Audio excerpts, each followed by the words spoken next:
안녕하세요. 신비로운 전통과 외로바니의 세계로 여러분을 초대하는 숨겨진 한국 채널입니다. 가을의 문턱에서 세상은 숨을 들이쉬고 모든 생명은 속삭입니다. 오늘 9월 8일은 단순한 날이 아닙니다. 이날은 백로, 즉 하얀 이슬의 날로 여름의 열기가 물러가고 가을의 정령들이 대지에 첫 발자국을 새기는 순간입니다. 이슬 한 방울 한 방울에 담긴 신비로운 기운, 대자연의 변화 속에서 깨어나는 조상들의 목소리, 그리고 우리가 지켜야 할 엄숙한 약속들. 여러분은 이 가을의 첫 속삭임을 들을 준비가 되셨습니까? 백로, 한자로 바일루라 쓰며 하얀 이슬을 뜻합니다. 24절기 중 하나로 양력 9월 8일경에 찾아오는 이 날은 밤 기온이 이슬점 이하로 내려가 풀잎이나 사물에 이슬이 맺히기 시작하는 때를 의미합니다. 아직 한낮에는 뜨거운 기운이 남아있지만 아침 저녁으로는 완연한 가을의 기운이 느껴지죠. 고대 한국인들에게 백로는 단순한 기상현상이 아니었습니다. 이는 여름의 번성함이 끝나고 가을의 수확기가 본격적으로 시작됨을 알리는 신호이자 자연의 순환 속에서 인간의 삶이 어떻게 조화를 이루어야 하는지를 가르쳐주는 중요한 전환점이었습니다. 논밭의 곡식은 여물고 과일은 탐스럽게 익어가며 사람들의 마음속에도 풍요와 함께 다가올 겨울을 준비하는 차분함이 깃드는 시기입니다. 백로는 특정한 신이나 종교적 의례와 직접적으로 연결된 날은 아닙니다. 그러나 이 시기 한국인들의 삶은 깊이 뿌리 박힌 토속 신앙과 조상 숭배의 정신으로 가득 차 있습니다. 백로는 자연의 변화를 통해 신성한 기운을 느끼고 대지에 감사하며 조상들의 보살핌을 기원하는 때였습니다. 가을 거디가 시작되는 이 시기에는 풍년과 가족의 안녕을 기원하는 소박하지만 정성스러운 제사나 의례가 행해지곤 했습니다. 특히 농사를 짓는 이들에게는 산신 샨션과 용신 롱션에게 감사하는 마음을 전하고 다가오는 추수를 무사히 마칠 수 있도록 비는 풍습이 있었습니다. 산신은 산을 지키고 농경을 관장하며 용신은 물을 다스려 비를 내려주는 존재로 여겨졌습니다. 가정에서는 집안의 평안과 번영을 기원하는 성주신, 챙주신, 이나 터주신, 터주신께 새로 수확한 곡식으로 빚은 음식을 올리기도 했습니다. 이러한 의례들은 거창한 의식이 아니라 삶의 터전과 생명을 주관하는 보이지 않는 존재들에 대한 깊은 존경과 감사의 표현이었습니다. 사람들은 백로의 이슬이 영적인 정화의 힘을 가지고 있다고 믿었으며 이 시기의 자연이 조상들의 영혼과 더 가까이 연결된다고 생각했습니다. 따라서 이 날은 단순히 농경의 전환점이 아니라 영적인 세계와 우리가 사는 세계 사이의 막이 얇아지는 신비로운 시간이었습니다. 백로에 얽힌 구체적인 신화나 인물의 이야기는 드뭅니다. 하지만 백로 자체가 품고 있는 신비로운 의미는 한국인의 심성에 깊이 각인되어 있습니다. 백로의 이슬은 단순한 물방울이 아닙니다. 그것은 여름 동안 대지가 품었던 생명의 기운이 밤의 서늘함과 만나 응축된 정수이자 하늘과 땅이 주고받는 신성한 대화의 증표로 여겨졌습니다. 옛 이야기 속에서 백로의 이슬은 종종 선인 엑센린들의 영약으로 묘사되곤 했습니다. 깊은 산속 새벽녘에 피어난 하얀 이슬을 모아 마시면 병이 낫고 수명이 늘어난다는 전설이 전해져 내려왔죠. 상상해 보십시오. 아직 어둠이 완전히 걷히지 않은 새벽, 산사의 스님이나 약초꾼이 풀잎 끝에 대롱대롱 매달린 투명한 이슬, 방울들을 조심스럽게 쓸어 모으는 모습을. 그들의 손길에는 단순한 채집을 넘어선 경건함이 깃들어 있습니다. 그들은 이 이슬이 단순히 자연현상이 아닌 대자연의 정령들이 밤새 주고받은 이야기와 축복이 응축된 것이라 믿었습니다. 특히 산신령이라 불리는 산의 정령들은 이 시기에 가장 활발하게 기운을 내뿜으며 그들의 숨결이 이슬이 되어 대지에 내려앉는다고 여겨졌습니다. 깊은 산속 동굴이나 신성한 바위 근처에서 채집된 이슬은 더욱 강력한 힘을 지닌다고 전해졌습니다.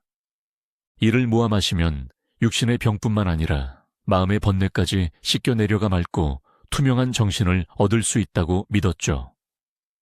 어떤 이는 이를 통해 잊혔던 기억을 되찾거나 미래를 예지하는 신비로운 능력을 얻었다는 이야기도 전해집니다. 또 다른 이야기에서는 백로의 이슬이 하늘에 사는 선녀들의 눈물이라고도 했습니다. 황홀하게 빛나는 은하수를 건너 지상으로 내려온 선녀들이 가을이 되면 지상의 풍요와 결실을 보고 감동하여 흘리는 기쁨의 눈물이라고요. 이 눈물은 단순한 슬픔의 표현이 아니라 대지에 대한 깊은 사랑과 축복의 의미를 담고 있었습니다. 선녀들의 눈물이 대지에 스며들어 다음 해의 풍년을 약속하고 사람들의 마음속에 평화와 안녕을 가져다 준다고 믿어졌습니다. 이처럼 백로의 이슬은 만물의 영혼을 씻어내고 새로운 시작을 알리는 정화의 상징이자 하늘과 땅, 인간을 이어주는 신성한 매개체였습니다. 이슬이 맺히는 순간은 하늘과 땅의 경계가 희미해지고 평소에는 볼 수 없던 영적인 존재들이 잠시나마 우리 곁에 머무르는 신비로운 시간이라고 여겨지기도 했습니다. 옛사람들은 이슬 맺힌 풀잎을 보며 우주의 이치와 생명의 소중함을 깨달았고 그 속에서 자신들의 삶의 의미를 찾았던 것입니다. 특히 백로 무렵은 조상신들이 자손들의 터전을 돌아보며 그들의 농사가 잘 되었는지 살피는 시기로 여겨졌습니다. 이슬은 그들의 발자국이 남긴 흔적이거나 그들이 지상에 내려주는 축복의 징표로 해석되기도 했습니다. 조상들은 결실을 앞둔 자손들에게 지혜를 주고 혹독한 겨울을 잘 넘길 수 있도록 보이지 않는 손길로 돕는다고 믿었기에 이 시기에는 조상에 대한 각별한 존경심을 가지고 생활했습니다. 백로의 아침 풀잎에 맺힌 영롱한 이슬을 바라보며 옛사람들은 자연의 섭리와 생명의 신비를 깊이 묵상하고 그 속에서 자신들의 삶의 의미를 찾았던 것입니다. 이 모든 것이 백로, 즉 하얀 이슬이 가진 깊고 신비로운 이야기입니다. 이는 단순한 전설을 넘어 한국인의 정신세계에 깊이 뿌리내린 자연 숭배와 조상 공경의 마음을 보여주는 증거입니다. 이처럼 백로는 눈에 보이는 것 너머의 깊은 의미와 영적인 메시지를 담고 있는 날이었음을 기억해야 합니다. 날씨 농업 관련 백로에 비 오면 풍년 든다. 백로에 비가 내리면 다음 해 농사가 잘 되어 풍년이 든다는 속설이 있습니다. 이는 백로 무렵 내리는 비가 곡식의 마지막 성장에 도움이 되기 때문입니다. 백로에 이슬이 많으면 그해 곡식 풍성, 백로 아침에 이슬이 유난히 많이 맺히면 그해 곡식의 결실이 풍성할 것이라고 믿었습니다. 이슬은 밤 동안의 서늘함과 습기를 나타내며 이는 곡식의 성장에 유리한 조건으로 여겨졌기 때문입니다. 반대로 이슬이 없으면 가뭄이나 흉년을 예견했습니다. 백로에 서리가 오면 늦게까지 추위 없어. 만약 백로 무렵에 이례적으로 서리가 내린다면 그해 겨울은 늦게까지 추위가 오지 않거나 비교적 온화할 것이라는 징조로 보았습니다. 자연의 섭리가 미리 앞서 겨울을 보내주었다는 의미로 해석되곤 했습니다. 백로에 천둥 치면 병이 많다. 백로에 천둥이 치는 것은 기상이변으로 여겨졌으며 그해에 전염병이나 질병이 많이 돌 것이라는 불길한 징조로 보았습니다. 자연의 평화가 깨진 것으로 해석했기 때문입니다. 제비가 백로전에 떠나면 일찍 겨울 온다. 제비는 따뜻한 곳으로 이동하는 철새인데 백로전의 제비가 모두 떠나면 일찍 추운 겨울이 찾아올 것이라고 예측했습니다. 동물들의 본능적인 움직임을 통해 자연의 변화를 읽었던 것이죠. 생활 금전 관련 백로 아침 이슬 맞으면 재물은 백로 아침 일부러 풀밭에 나가 이슬을 옷에 맞으면 재물운이 상승하고 뜻밖의 행운이 찾아온다고 믿었습니다. 이슬의 정화력이 나쁜 기운을 씻어내고 긍정적인 에너지를 불러온다고 본 것이죠. 백로에 새로 수확한 곡식으로 밥 지으면 부자 된다. 새로 수확한 햅쌀로 밥을 지어 먹으면 한 해 동안 재물이 쌓이고 부자가 된다는 믿음이 있었습니다. 이는 풍요의 기운을 집안으로 들인다는 의미였습니다. 이날 중요한 물건을 잃어버리면 복이 나간다. 백로에 값비싸거나 의미 있는 물건을 잃어버리면 앞으로 다가올 몇 달 동안 재물운이 막히고 불운이 따른다고 여겨졌습니다. 이는 가을의 결실을 잃는다는 상징적인 의미로 해석되었습니다. 이슬 맺힌 밤은 영적인 기운이 강해져 꿈이 더욱 선명하고 중요한 메시지를 담는다고 여겨졌습니다. 맑은 이슬이나 물에 대한 꿈, 깨끗하고 맑은 이슬이나 물을 보는 꿈은 정화, 새로운 시작, 건강 증진을 의미합니다. 오랜 고민이나 병이 해소되고 앞으로 좋은 일이 생길 길몽으로 해석됩니다. 풍성한 곡식이나 과일 꿈, 논밭의 곡식이 무르익거나 탐스러운 과일을 따는 꿈은 재물, 성공, 풍요를 상징합니다. 노력한 만큼 결실을 맺고 사업이나 학업에서 좋은 성과를 얻을 예지몽입니다. 낙엽이나 시든 풀 꿈, 시든 풀이나 낙엽을 보는 꿈은 변화, 이별, 혹은 작은 손실을 의미할 수 있습니다. 하지만 이는 자연스러운 순환의 과정이므로 새로운 시작을 위한 준비의 시간으로 받아들여야 합니다. 낡은 것을 버리고 새 것을 맞이할 때임을 알려주는 꿈입니다. 조상에 대한 꿈, 조상이 꿈에 나타나 말을 걸거나 함께 식사하는 꿈은 조상님의 보호와 조언을 의미합니다. 어려운 상황에 처했을 때 지혜를 얻거나 중요한 결정을 내릴 때 도움을 받을 수 있음을 암시합니다. 꿈속 조상의 표정이나 행동에서 메시지의 긍정적, 부정적 여부를 파악하는 것이 중요합니다. 새가 무리지어 날아가는 꿈, 철새가 이동하는 모습은 이별, 여행 또는 인생의 전환점을 나타냅니다. 새로운 환경으로의 변화를 준비하거나 오랫동안 연락이 없던 사람과의 재회를 의미할 수도 있습니다. 백로에 태어난 사람들은 가을의 기운을 받아 차분하고 사려 깊은 성격을 지닌다고 여겨집니다.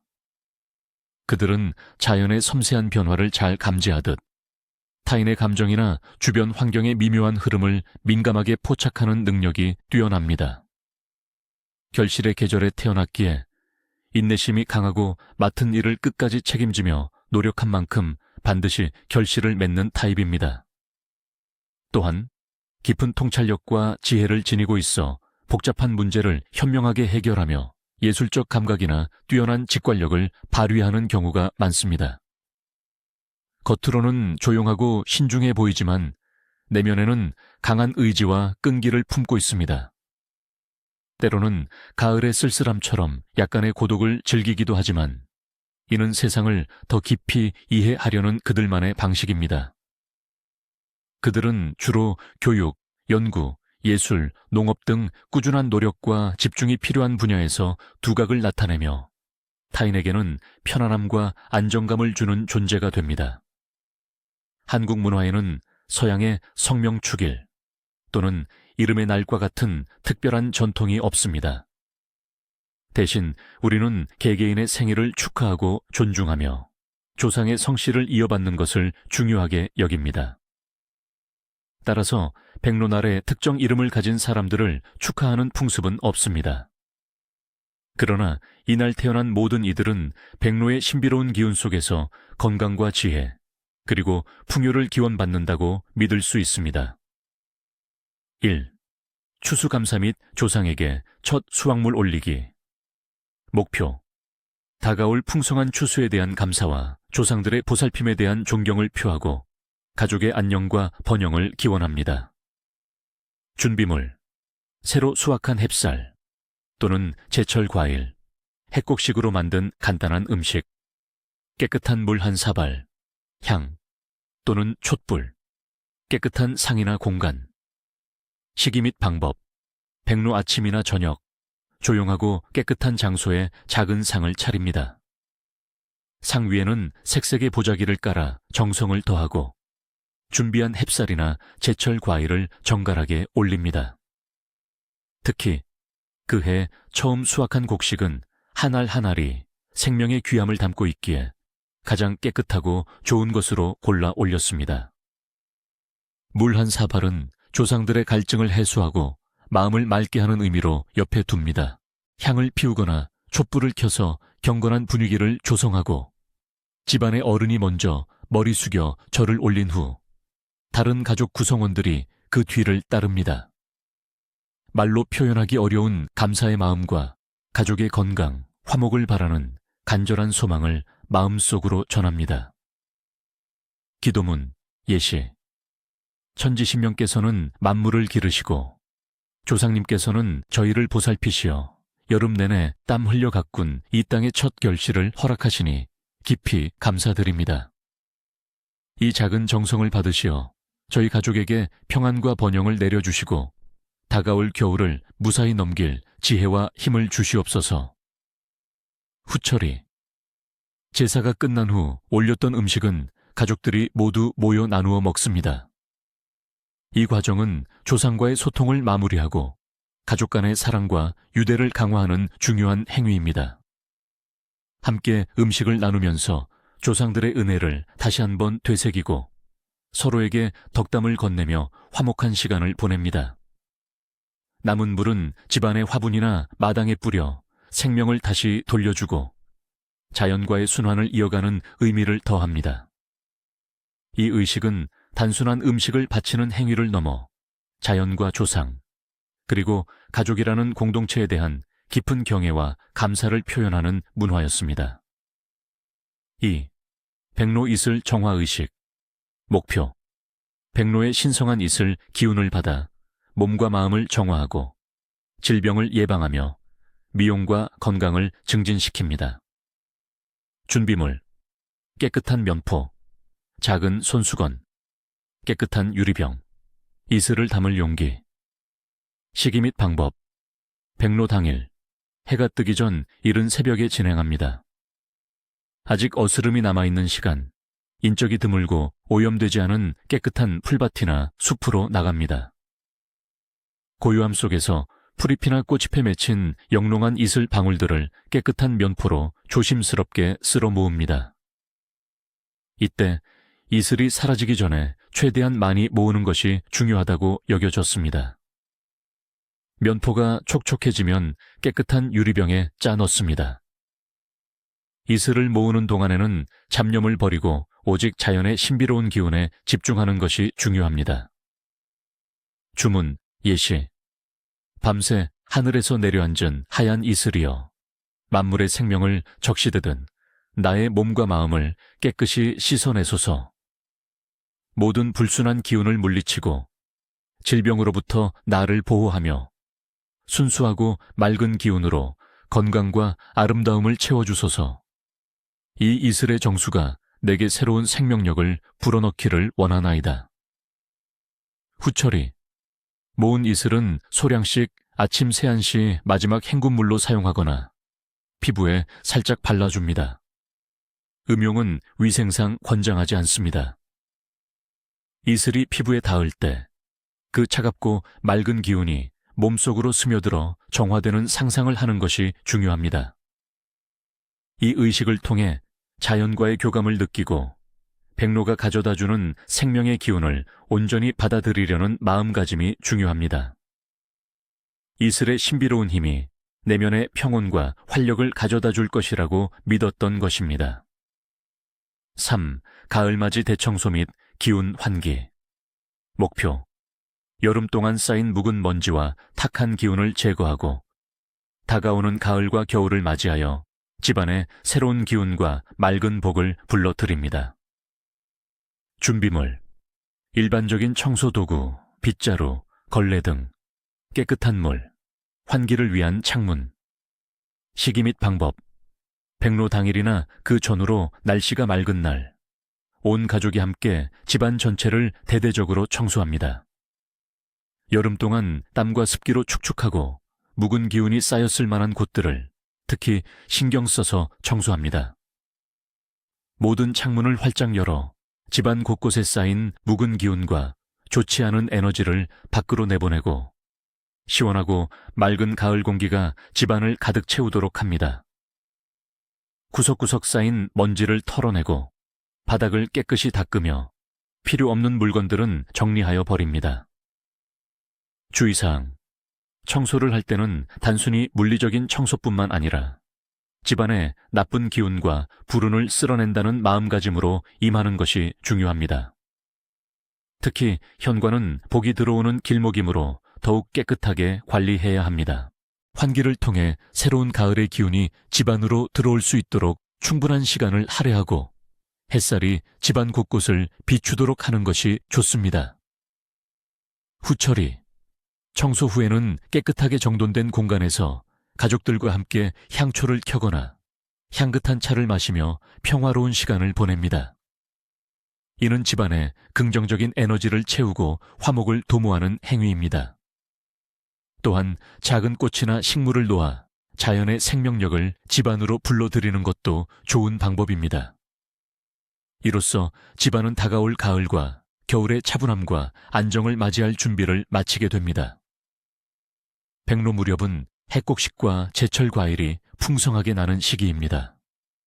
이날은 특히 다음과 같은 음식을 즐겨 먹으며 풍요를 기원했습니다. 핵곡식으로 지은 밥. 새로 수확한 햅쌀로 밥을 지어 먹는 것은 가장 기본적인 백로 음식 풍습입니다. 햅쌀밥은 그 자체로 한 해의 노고에 대한 보상이자 다가올 풍요를 약속하는 상징이었습니다. 토란국, 타로수업. 가을에 수확되는 토란은 옛부터 보양식으로 여겨졌습니다. 토란으로 끓인 국은 묵직하고 따뜻한 맛으로 가을철 기력 보충에 좋습니다. 백로 무렵 조상께 올리거나 가족들과 함께 먹으며 건강을 기원했습니다. 가을 제철 과일. 배, 감, 대추, 밤 등 가을에 나는 탐스러운 과일들을 맛보는 것은 백로의 큰 즐거움 중 하나입니다. 이 과일들은 그 자체로 자연의 선물이며 조상께 바치는 제물로도 사용되었습니다. 특히 배는 시원하고 달콤한 맛으로 환절기 건강에 도움을 주며 감은 비타민이 풍부하여 면역력 증진에 좋습니다. 송편, 송편. 비록 추석 음력 8월 15일. 백로보다 늦게 찾아오지만 추석을 준비하며 백로 무렵부터 핵곡식으로 송편을 빚는 가정이 많았습니다. 송편은 햅쌀로 만든 반죽에 깨, 콩, 밤 등을 넣어 빚은 떡으로 소립과 함께 쪄서 향긋한 맛을 냅니다. 오손도손 송편을 빚으며 가족의 화목을 다지고 풍요를 기원하는 의미가 담겨 있습니다. 백로는 자연의 기운이 변화하는 민감한 시기이므로 몇 가지 금기가 존재했습니다. 이를 어기면 불운이 찾아오거나 자연의 노여움을 산다고 믿었습니다. 1. 새로 수확한 곡식을 함부로 버리거나 낭비하는 행위. 이유. 새로 얻은 곡식은 대지의 정령과 조상들의 은혜로 얻어진 신성한 선물로 여겨졌습니다. 이를 함부로 버리거나 낭비하는 것은 신성모독이자 감사를 모르는 행위로 간주되었습니다. 결과, 곡식을 낭비하면 수확의 신이 놓아여 다음 해 농사가 흉년이 들 뿐만 아니라 집안에 가난과 결핍이 찾아와 쌀독에 쌀이 비고 곡간이 비는 비참한 상황을 맞이하게 된다고 믿었습니다.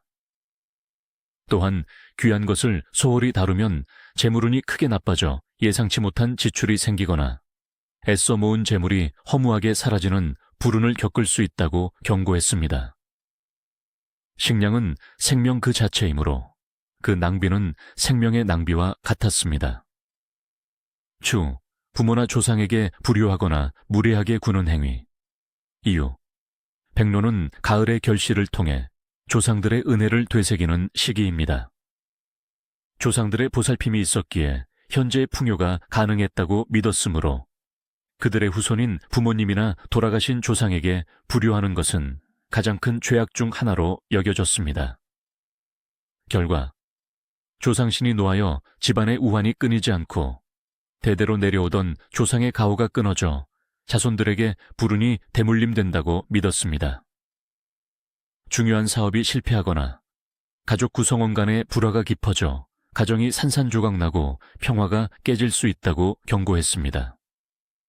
또한 본인이 부모에게 불효하면 자녀들 역시 본인에게 불효하는 인과응보를 겪게 될 것이라 하였습니다. 3. 해가 진 후에 얇은 옷차림으로 밖에 나가는 행위.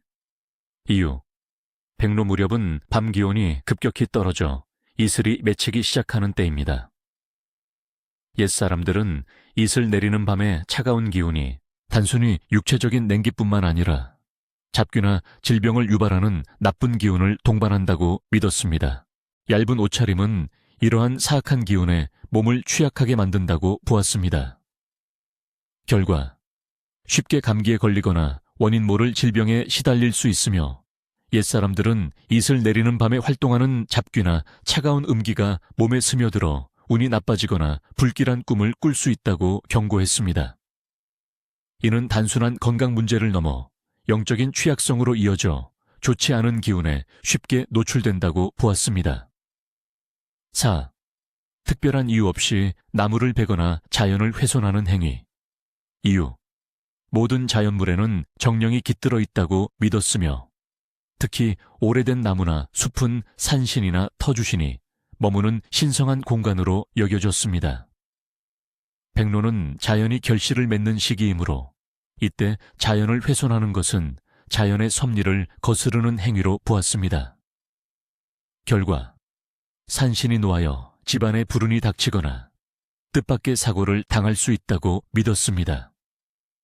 특히 집터 근처에 신성한 나무를 베는 것은 집안의 수호신인 터주신을 쫓아내는 행위로 여겨져 큰 재앙을 불러오며 그 집안은 더 이상 평안을 누릴 수 없게 된다고 경고했습니다.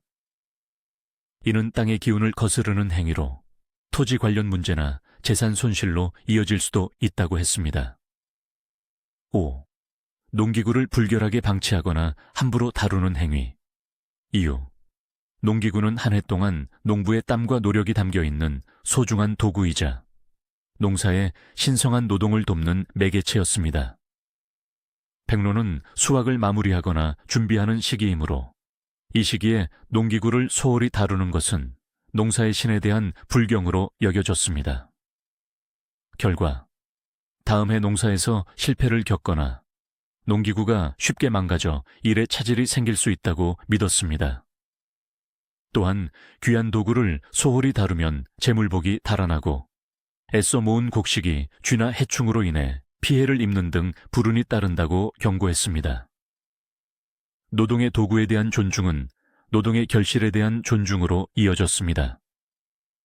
6개. 가족이나 이웃 간에 심하게 다투는 행위. 이유. 백로는 수학과 공동체의 화합이 중요한 시기입니다. 이 시기에 다툼이나 불화는 가정과 마을의 평화를 깨뜨리고 풍요의 기운을 흐트린다고 믿었습니다. 결과, 가정의 불화가 끊이지 않고 좋은 기운이 밖으로 새나가 복이 들어오지 않는다고 경고했습니다. 가족 간의 다툼은 집안 전체의 평화로운 기운을 깨뜨려 질병이나 불운을 유발하며 자녀들에게도 좋지 않은 영향을 미쳐 그들의 미래를 어둡게 만든다고 믿었습니다. 이웃과의 다툼은 마을 전체에 나쁜 영향을 미쳐 공동체의 평안을 해치고 서로에게 불운을 가져다 준다고 여겼습니다. 7. 무분별하게 새로운 대규모 사업을 시작하거나 여행을 떠나는 행위. 이유. 백로는 수확과 정리, 그리고 다가올 겨울을 준비하는 시기입니다. 이 시기는 새로운 시작보다는 기존의 것을 마무리하고 내실을 다지는 데 집중해야 할 때로 여겨졌습니다. 결과, 섣불리 시작한 사업은 실패로 돌아가 막대한 재정적 손실을 입을 수 있고 계획 없이 떠난 여행은 사고나 어려움에 부딪혀 고생하거나 심지어 생명의 위협을 받을 수도 있다고 믿었습니다. 이 시기에는 안정과 보존에 힘쓰고 충분한 준비 없이 위험을 감수하는 것은 하늘의 뜻을 거스르는 행위로 여겨져 불운을 자초한다고 보았습니다. 모든 일에는 때가 있음을 강조한 것입니다. 8. 길 잃은 동물을 외면하는 행위. 이유. 길 잃은 동물은 종종 영적인 메시지를 전달하거나 불쌍한 영혼이 빙의된 존재로 여겨지기도 했습니다. 특히 자연의 기운이 강한 백로 무렵에는 이러한 믿음이 더욱 강했습니다. 결과, 길 잃은 동물을 외면하면 불운이 찾아오거나 마음속에 죄책감이 쌓여 정신적인 고통을 겪을 수 있다고 믿었습니다. 어떤 이들은 길 잃은 동물이 조상신이나 집안의 수호신이 보낸 메신저일 수 있으며 이들을 외면하는 것은 신의 뜻을 거스르는 행위라고 보았습니다.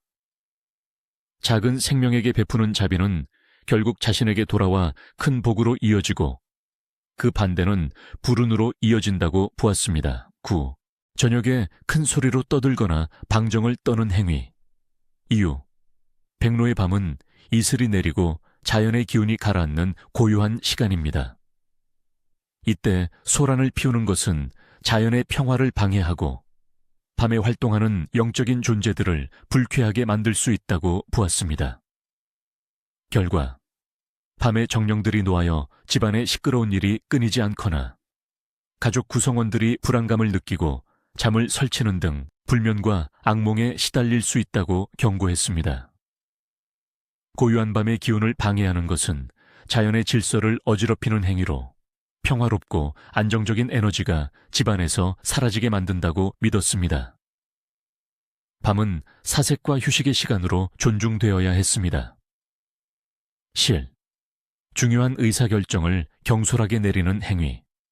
이유. 백로는 가을의 문턱에서 자연이 깊은 사색에 잠기는 시기입니다. 이 시기에는 차분하게 생각하고 신중하게 판단해야 합니다. 경솔한 결정은 후회와 실패를 가져올 수 있습니다. 결과, 충분히 고려하지 않은 결정은 결국 좋지 않은 결과로 이어져 재정적 손실이나 인간관계의 파탄을 초래할 수 있다고 믿었습니다. 이 시기에는 직관보다는 이성에 집중하여 깊이 고민하고 중요한 결정은 반드시 어른이나 지혜로운 이와 상의하는 것이 중요하다고 강조했습니다. 백로는 내실을 다지고 미래를 준비하는 시기이므로 성급함은 금물로 여겨졌습니다.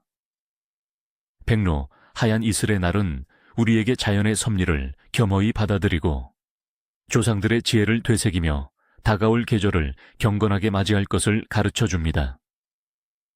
오늘 나눈 이야기들이 여러분의 삶에 작은 지혜와 신비로운 영감을 더했기를 바랍니다.